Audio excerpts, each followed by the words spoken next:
encore une fois, Père Céleste, on vient devant toi, toi qui es le berger de l'amour, toi qui es le berger de toute consolation.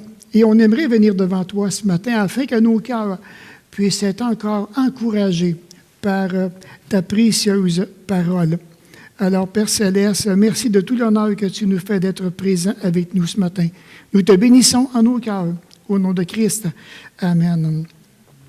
Alors donc, le sujet de l'amour, comme on voit dans 1 Corinthiens chapitre 13, je l'achève depuis, ça fait quand même, il aurait peut-être fallu que je regarde le premier message que j'ai apporté, mais quand même, ça fait plusieurs mois que je suis dans 1 Corinthiens. Et ce matin, mais on va regarder le verset 6, qui dit ceci. L'amour ne se réjouit point de l'injustice, mais il se réjouit de la vérité. Dans 1 Corinthiens 13 et le verset 6. L'amour ne trouve aucune satisfaction personnelle dans le péché. Faire ce qui est mal est nettement et suffisamment répréhensible lorsque nous faisons ce qui est mal. Et s'en vanter, c'est pire encore. C'est pire. Il est dit que celui qui se réjouit de l'injustice la justifie. Celui qui se réjouit de l'injustice la justifie. Il applique dans sa vie, je dirais, un petit principe que la parole de Dieu nous montre. Et c'est ce verset-là ici.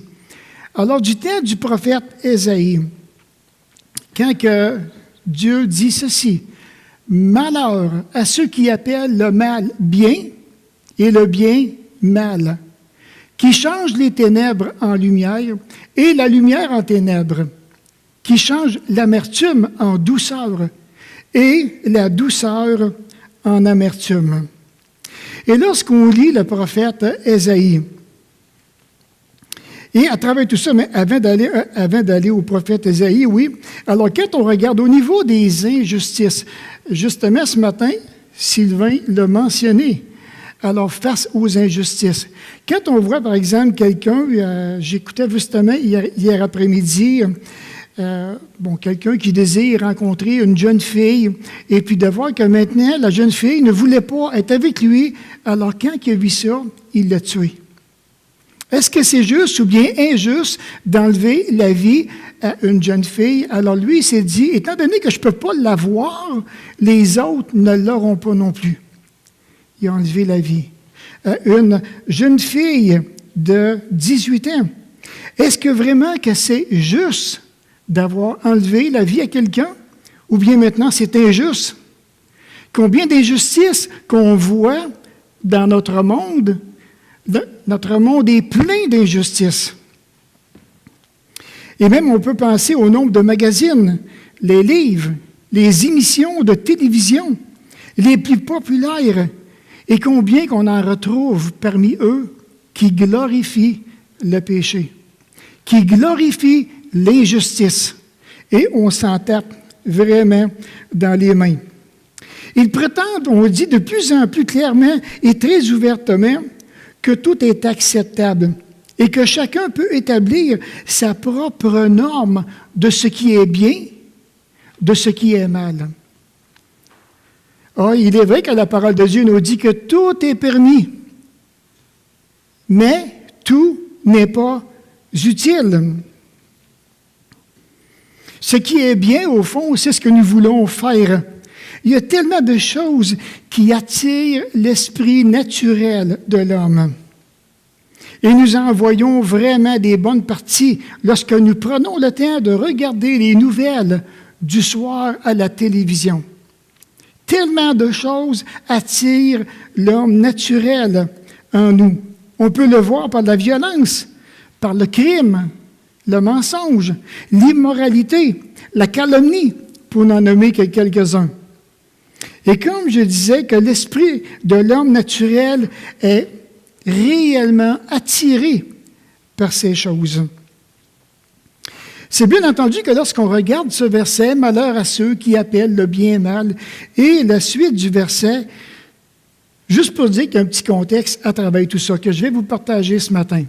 Donc, dès le matin, comme il dit au verset 11, « Plusieurs courent après des boissons enivrantes, et bien avant la nuit sont échauffés par le vin. » Est-ce bien maintenant de commencer la journée à être sous et de ne pas dégriser du tout de la journée, puis avant que la nuit arrive, tout le monde est échauffé. Et Dieu le voit, ça. Dieu le voit. Israël ne prend point garde à l'œuvre de l'Éternel. Il ne voit pas le travail de ses mains.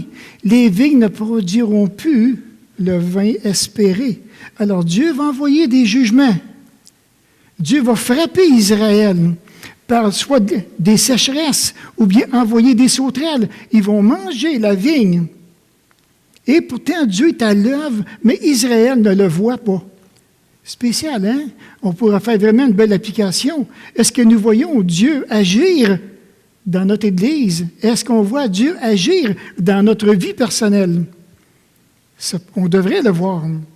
L'Éternel déclare que le peuple sera soudainement amené captif, et cela à cause d'un manque de connaissance. Dieu est à l'œuvre au sein du peuple et du pays, mais personne n'en voit la moindre trace. Et lorsqu'on regarde ce verset, quand que Dieu lui-même dit que mon peuple lui manque la connaissance, Israël ne prend pas garde à ma parole. Et pourtant, tout était là, parce que Dieu attendait que le peuple puisse lire la parole et ajuster leur vie conforme à ce que Dieu demande. Israël perd son éclat. Il y a des morts. Certains sont humiliés. Les regards hautains sont abaissés. Et devant que Dieu sera justifié par sa justice, Dieu va permettre des redressements après avoir été humilié. Quand on comprend maintenant la leçon que Dieu a voulu enseigner, c'est là maintenant que Dieu va se justifier et qu'Israël va se raplomber. Alors, malheur à ceux qui traînent le péché derrière vous avec les cordes du mensonge, qu'il hâte et accélère son œuvre afin que nous la voyions, que le décret du Saint d'Israël arrive et s'exécute. Alors imaginez les gens qui sont tout près du prophète Ésaïe, qui sont en train maintenant de provoquer l'Éternel, bien qu'il accélère son œuvre. Si Dieu dit des choses, mais qu'il fasse donc, qu'il bouge donc. C'est ça que ça veut dire, comme il dit, afin que nous la voyions, que le décret du Saint d'Israël arrive et s'exécute. Une des leçons, je dirais, les plus courantes, ah oui, c'est lui ici qui revient. Donc, et c'est là maintenant que le verset vient. « Malheur à ceux qui appellent le mal bien et le bien mal, qui changent les ténèbres en lumière et la lumière en ténèbres, qui changent l'amertume en douceur et la douceur en amertume. » Et quand on voit maintenant ces réflexions qui sont écrites, oh oui, je pense que si on s'arrête, on pourrait donner énormément d'illustrations que vous avez vues, que vous avez été conscients, auxquelles nous avons peut-être été impliqués dans différentes circonstances de notre vie et qu'on a réellement vécu ce qui est écrit là. Une des façons les plus courantes de se réjouir de l'injustice, on dit que ce sont les commérages. Les commérages. L'Écriture ne nous dit-elle pas de résister à toute mauvaise influence et mauvais entraînement des passions de la chair? Elle nous recommande de résister. On ne fait pas ça avec des grosses mocelles. Là. Des grosses mocelles, ça ne sert absolument à rien de résister. Et de voir que pour résister à toute mauvaise influence, ça demande un effort. Aujourd'hui, dans la période que nous sommes en 2018, on dirait que c'est la loi du moindre effort. Tout marche des pitons aujourd'hui. On pitonne, puis c'est là. Et il n'y a pas beaucoup d'efforts qui sont apportés. Et ça, maintenant, ça fait partie des combats du cœur. Ça se passe dans le cœur. Et c'est dans le cœur. Puis quand je parle de cœur, c'est pas ça ici, là. Hein? Lui, il sert à pomper mon sang pour être bien. Mais on parle vraiment de cette partie immatérielle, de mon esprit, de mon intelligence, de mon âme. Donc, résister, il y a des combats qui sont là. Et maintenant, je dois résister lorsque vient maintenant les passions de la chair. J'aurais une question à vous poser. Devant quelle injustice n'aimeriez-vous pas être exposé? Devant quelle injustice n'aimeriez-vous pas être exposé? Est-ce qu'il y en a qui veulent donner quelque chose?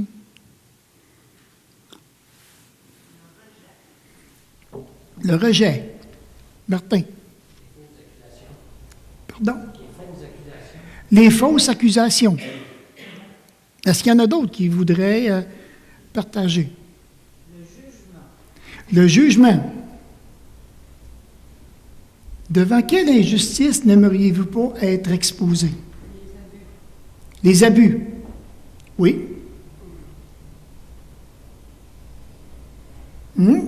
Pas facile, hein? Quand on prend le temps de s'y arrêter. Oui, Daniel? Oui, l'acquittement d'un coupable. Oui, ben oui, certainement. Alors, ce matin, c'est un petit peu ce qu'on va regarder. Premièrement, le Père ne juge personne, selon dans Jean, chapitre 5 et le verset 22. Un jour, Dieu dit qu'il va amener toute œuvre en jugement, au sujet de tout ce qui est caché, soit bien, soit mal. Et lorsqu'on regarde ça, on dit « Wow! » Il y a quelqu'un qui, un jour, qui va mettre de l'ordre, qui va se justifier à travers tout ça. L'amour, hein? L'amour ne se réjouit point de l'injustice. Ensuite, si vous êtes des amoureux de la parole de Dieu, si vous lisez la parole, voilà le roi David, qu'est-ce qu'il disait à propos des jugements de Dieu? « L'effroi que tu m'inspires me fait trembler devant tes jugements.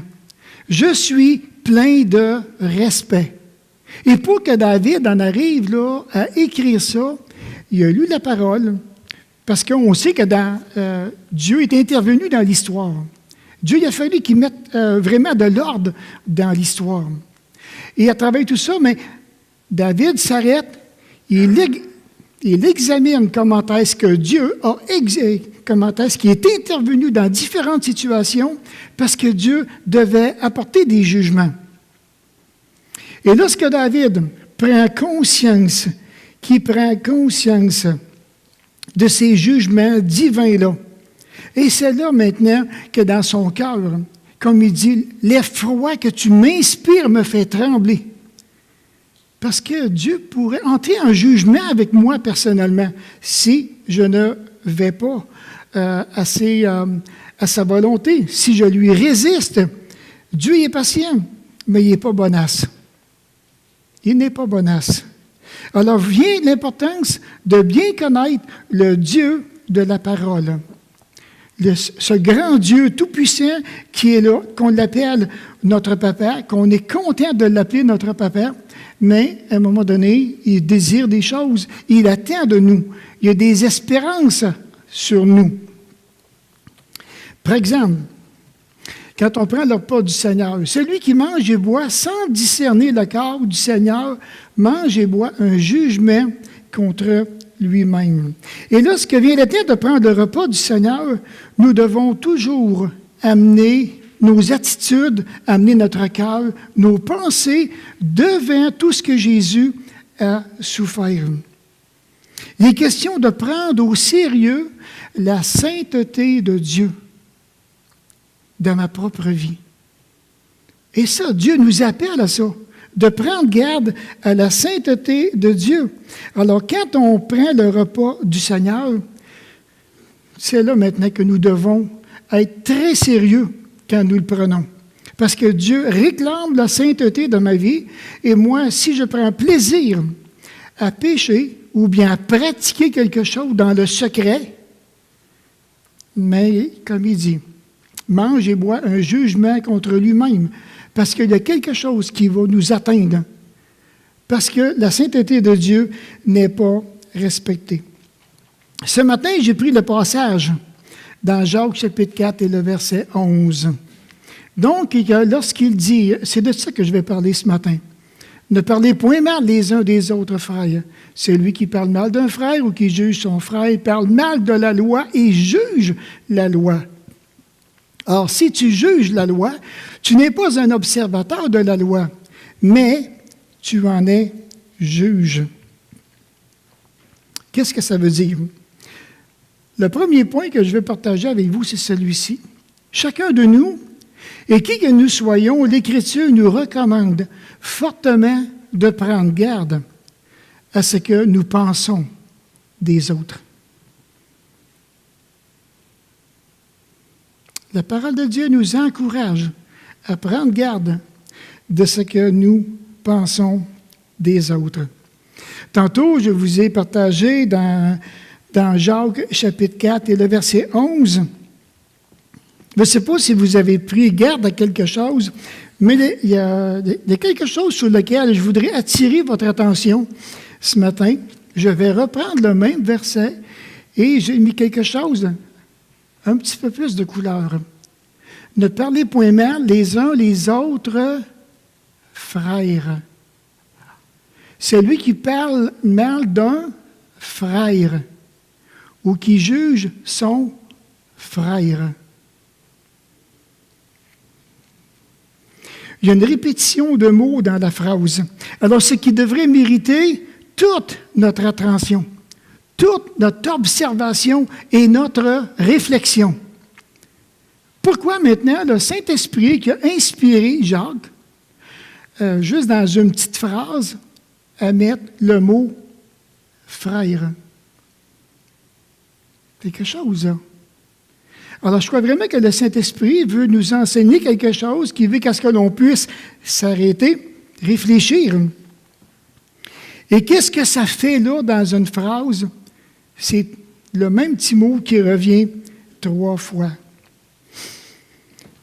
Après m'être arrêté, après avoir réfléchi, je me suis dit, Dieu lui-même juge tellement important les relations familiales.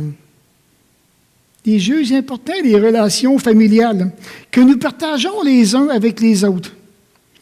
On était des étrangers avant, on ne se connaissait pas. Le Seigneur vient nous chercher et nous amène dans une assemblée là où on peut le louer. Et maintenant, il nous a adoptés et nous sommes des frères et des sœurs dans la foi en Jésus-Christ.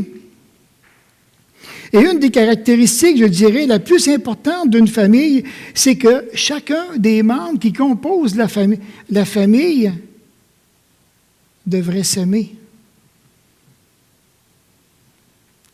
On devrait s'aimer de plus en plus. Et ça, c'est ce que Dieu demande. On devrait se soutenir. Qui parmi nous ce matin qui est là et qui n'aurait pas besoin d'être soutenu? Soutenu par un frère, soutenu par la parole, soutenu par l'encouragement, l'exhortation, soutenu par l'écoute qu'on va donner à cette personne-là. Une famille, ça se protège les uns les autres. Et ça, on a besoin de ça. Parce qu'on fait partie de la belle famille de Dieu. Dans une église évangélique, nous devons nous attendre à entendre, malheureusement, des calomnies de ceux qui font partie de l'Église. Qu'on le veuille, qu'on ne le veuille pas, on doit s'attendre à entendre des calomnies. Quel encouragement! Ayez une bonne conduite au milieu des païens. Les païens, c'est nous, c'est tout peuple en dehors du peuple juif. Ainsi, dans les domaines, même où ils vous calomnient en vous accusant de faire le mal, ils verront vos bonnes actions et loueront Dieu le jour où il interviendra dans leur vie. Ça serait agréable en tant qu'enfant de Dieu qu'on ne ferait jamais d'erreur. On va faire des erreurs, on va tomber, mais quand on prend le temps de se relever, que le Seigneur puisse vraiment intervenir dans notre vie, alors ce que la parole de Dieu nous dit, ils verront vos bonnes actions et loueront Dieu le jour où Dieu interviendra dans la vie de ces gens-là que vous avez côtoyés et que j'ai côtoyés personnellement. Avec humilité et respect, et veillez à garder votre conscience pure, que je pense qu'il est d'un grand prix devant Dieu. Ainsi, ceux qui disent du mal de votre bonne conduite, qui découle de votre consécration au Christ, auront à rougir de leur calomnie. Quand on garde une bonne conscience, et qu'il y en a même qui voudraient dire du mal de nous, parce que vous savez, le malin, l'ennemi, peut utiliser qui que ce soit pour poser des calomnies, pour dire du mal. Mais quand on garde une conscience qui est pure à cause de notre consécration, et sûrement que vous l'avez déjà peut-être fait vous-même, en reprenant certaines personnes en disant « Wow, tu ne trouves pas que tu vas un petit peu trop loin, là, dans tes propos? Stop. Tu vas arrêter ça. » Ça m'est arrivé. Et c'est ce qu'il faut faire. Alors, pour reprendre ces gens-là, comme il dit, qui vont rougir à cause de leur des calomnies qu'ils vont partager. Et ce qui arrive, c'est que ça va se tourner contre eux. La calomnie dans la famille de Dieu, on dit qu'elle est inacceptable.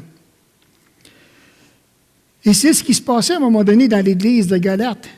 Quand l'apôtre Paul dit « Mais si vous vous mordez les uns les autres, prenez garde que vous ne soyez détruits les uns par les autres. » Dans l'Ecclésiaste 9, 18, il dit qu'un seul pécheur peut détruire beaucoup de biens. Mais si vous vous mordez les uns les autres, parfois peut-être on peut se faire des petites morsures. Ça ne fait pas trop mal. C'est pas douloureux.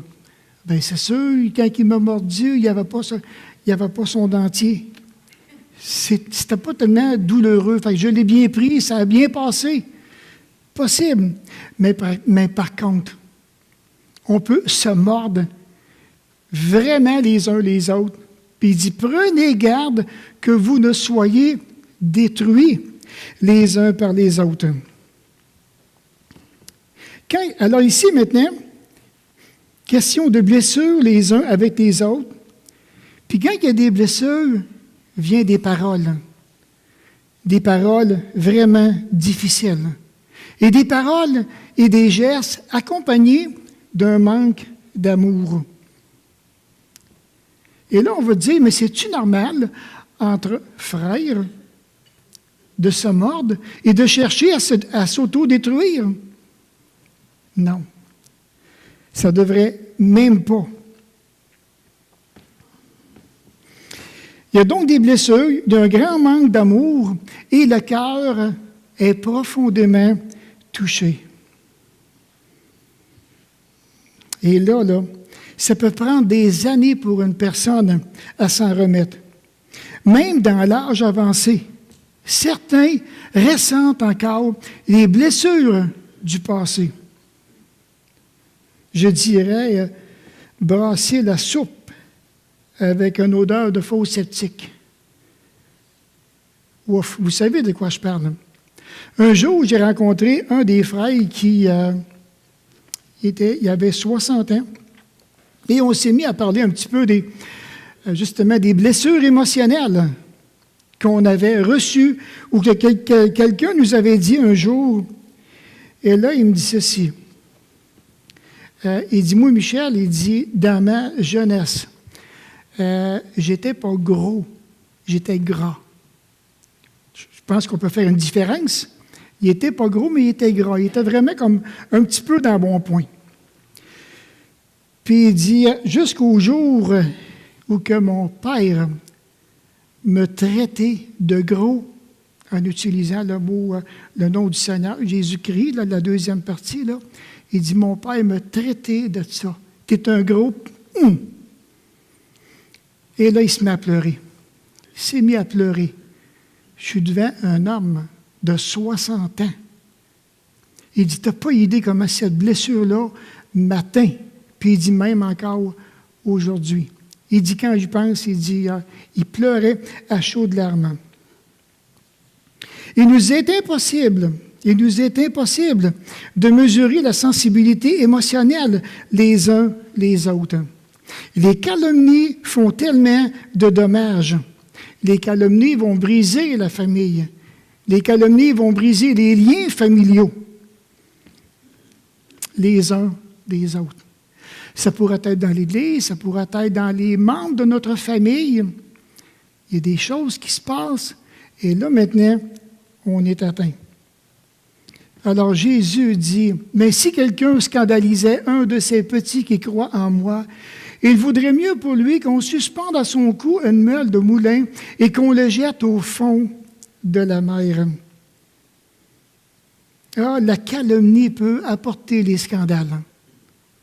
La calomnie peut apporter des scandales dans la vie de celui qui croit en Jésus. Ça va vraiment loin. Alors, ce que Jésus dit, c'est son verdict. On prendrait une meule de moulin, on l'attacherait à son cou, puis on irait la jeter dans le fond de la mer. C'est ce qu'il mérite. Parce qu'il a fait justement des calomnies qui ont scandalisé. Je me suis arrêté sur un autre petit point que je vais apporter, je vais creuser un petit peu plus. L'autre point que je vais apporter, c'est celui-là ici. Le trauma. Une émotion violente qui modifie la personnalité d'un sujet en la sensibilisant aux émotions de même nature. Cet emploi est critique. Je ne sais pas si ça vous est déjà arrivé de vivre un trauma suite à une blessure que vous avez eue.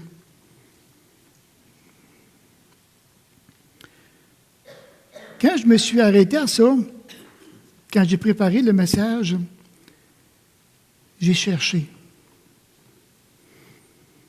Et j'ai dit à mon Père céleste, est-ce que j'aurais été, on va dire victime, je dis victime, mais je n'aime pas utiliser le mot. Est-ce que j'aurais déjà reçu des émotions violentes qui ont touché ma personnalité? Je vous avoue que j'ai beaucoup pleuré quand j'ai fait le message. Ce matin, je peux vous le dire sans émotion, mais le cœur me débat. Le cœur me débat beaucoup. Et le premier trauma, je ne rentrerai pas dans les détails, mais c'est avec ma mère. Mon épouse a laissé.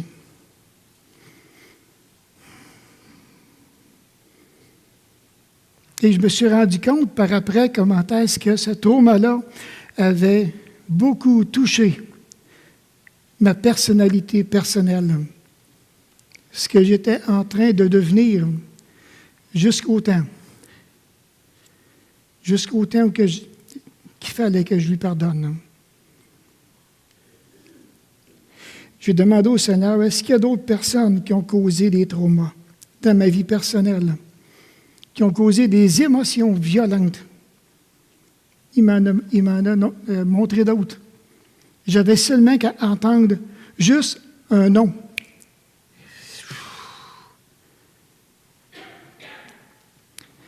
Mon épouse a été témoin de tout ça.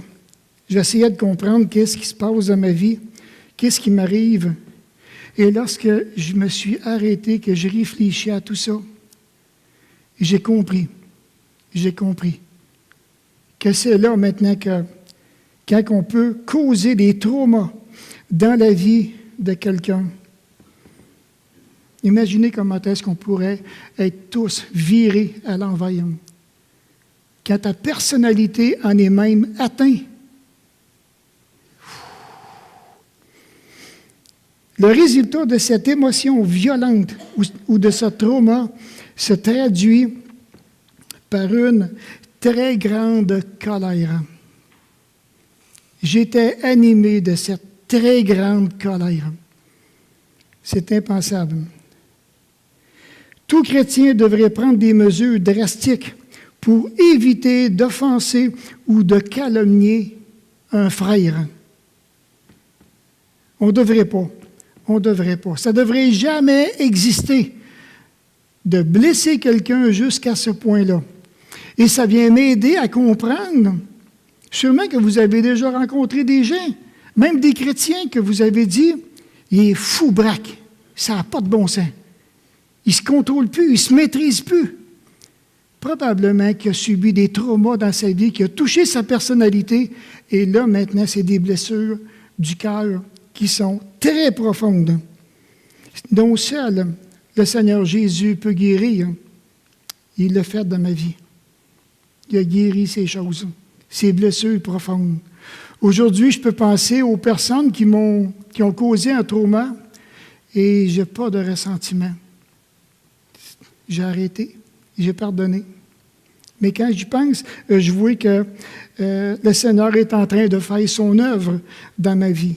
Il continue encore le processus de guérison. Gardez-vous, faites attention de mépriser un seul de ces petits, car je vous dis que leurs anges dans les cieux voient continuellement la face de mon Père qui est dans les cieux. Oui, gardez-vous de mépriser, et ça part de là. Le mépris dans le cœur va amener la blessure, et là, maintenant, on ne sait pas pendant combien de temps qu'on va s'en remettre. Donc, Jacques expose un encouragement très précieux, soit celui de ne point parler mal les uns des autres. Et l'auteur demande aux frères d'arrêter de juger son frère. Arrête de juger ton frère. Pourquoi? C'est le deuxième point que je vais vous partager. Chacun de nous, et qui que nous soyons, l'Écriture nous recommande fortement de prendre garde à ce que nous pensons de la loi. Ce que Jacques nous dit dans le chapitre 4 et le verset 11. Alors, si nous gardons maintenant le fil conducteur de la pensée de Jacques, aimer, c'est vraiment la loi spirituelle. Je vous dirais, je l'ai appelé le code génétique de la loi, qui est l'amour. Alors, Paul revient en disant, « Ne devez rien à personne, si ce n'est de vous aimer les uns les autres, car celui qui aime les autres accomplit la loi. » Et je pense que l'amour familial peut aider qui que ce soit dans l'Assemblée à aimer. Peut-être qu'on va se poser la question, mais qu'est-ce que ça veut dire aimer? Est-ce que vraiment que je suis une personne qui aime les frères? Alors ici, il dit que si vous accomplissez la loi royale selon l'Écriture, tu aimeras ton prochain comme toi-même, vous faites bien. Alors, tantôt, je disais que aimer, c'est le code génétique de la loi. Je l'ai appelé comme ça. Par conséquent, la calomnie, pour sa part, c'est l'absence d'amour pour les autres. La calomnie, c'est la violation du code génétique de la parole, qui est l'amour. Ce code génétique de la loi, donc, qui est l'amour, beaucoup de gens dans notre entourage n'ont aucun respect pour ce merveilleux code génétique de la loi. Parce que quand on regarde la loi, ce que Dieu dit dans la loi, c'est de s'aimer et de s'aimer constamment. Et je vais vous le démontrer. J'ai pris les commandements de Dieu dans l'Ancien Testament. Donc, tu n'auras pas d'autre Dieu devant ma face. Maintenant, si je veux appliquer l'amour, mais l'amour n'est pas volage. L'amour est ferme. L'amour est dévoué. Il est loyal, toujours envers Dieu. Tu ne te feras point d'image taillée ni de représentation quelconque. Et oui, comme il dit ici, dans les choses qui sont en haut, dans les cieux et en bas sur la terre, et qui sont dans les eaux plus bas que la terre. L'amour est loyal, non seulement en attitude, mais aussi en pratique. À des images taillées. Tantôt, Sylvain en a fait mention dans son introduction. C'est tellement facile d'avoir toutes sortes d'images qui pourraient nous amener, dit-on, à, entre parenthèses, garder la foi. Je ne sais pas trop quoi. Non. La parole de Dieu nous encourage d'avoir un amour loyal, un amour pratique envers Dieu. Tu ne prendras pas le nom de l'Éternel, ton Dieu, en vain, car l'Éternel ne laissera point impuni celui qui prendra son nom en vain. Puis il faut faire attention quand on prononce le nom du Seigneur. Moi, je l'ai entendu dans toutes les sauces.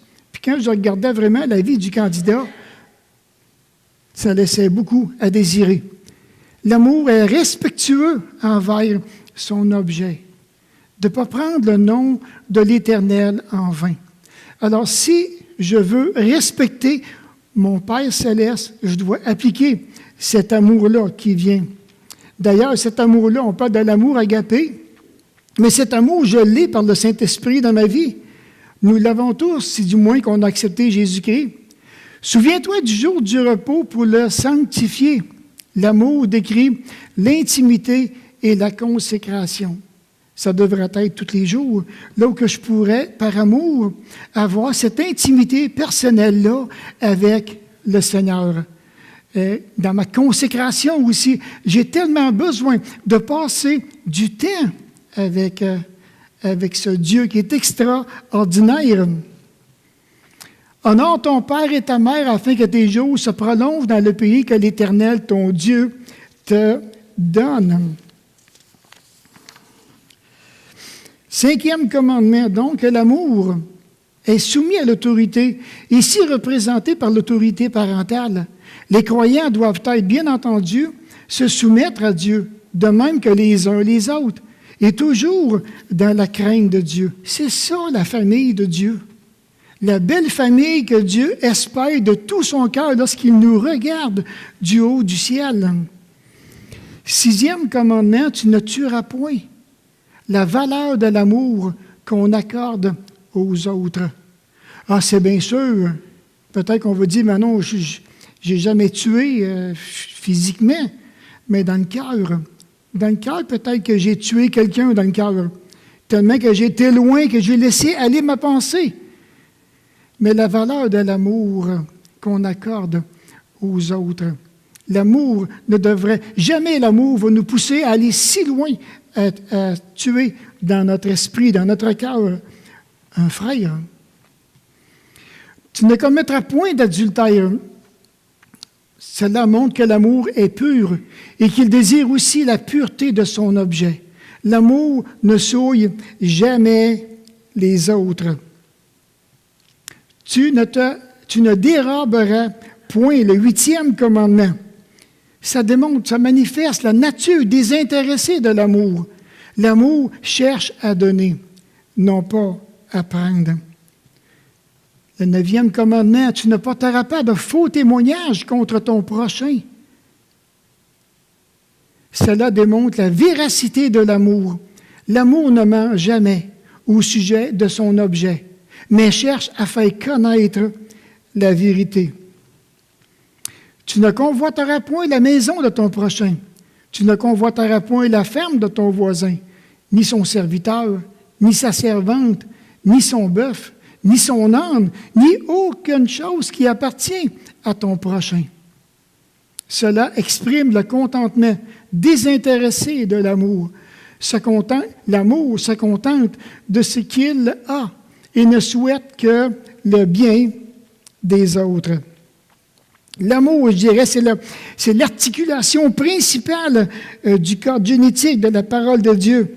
Et souvenons-nous que les Écritures, de toutes les Écritures, même lorsque les gens demandaient à Jésus quel est le plus grand commandement, on sait tout. Hein? Tu aimeras le Seigneur ton Dieu de tout ton cœur, ta force, ta pensée, et ton âme, et ton prochain comme toi-même. Et quand on pense à ça, il y a tellement de choses que nous aimons ici-bas sur terre. Beaucoup de choses sur lesquelles on va démontrer de l'amour envers beaucoup de choses. Et on devrait démontrer vraiment cet amour-là envers le Seigneur premièrement. Dieu a donné sa loi et nous en a fait connaître son code qui est l'amour, afin que nous puissions apprendre davantage à nous aimer les uns les autres. Alors, puisque la calomnie est une violation de la loi de l'amour, le calomniateur, pour sa part, parle contre la loi d'amour et juge la loi d'amour. Et lorsque quelqu'un va commencer à juger les autres, il est en train de démontrer un mépris complet et absolu face aux standards divins. Quelque chose, là. En agissant de la sorte, le calomniateur se place au-dessus de la loi d'amour de Dieu. Et c'est là ce que Jacques reprend certaines personnes leur disant qu'ils ne sont plus des observateurs de la loi, mais qu'ils en sont des juges. La leçon première, celui qui méprise la loi de Dieu prétend en fait d'être supérieur à la loi, donc au-dessus de la parole de Dieu, et ne peut pas être lié par elle au sujet de son autorité. La deuxième leçon, chacun de nous, nous sommes encouragés à nous placer sous l'autorité de la loi si nous désirons réellement remporter la victoire. En conclusion à ce message, quand j'ai réfléchi, je me suis dit, les calomnies, si on prend juste ce sujet-là ce matin, comme on a vu, les jugements, vous savez quoi?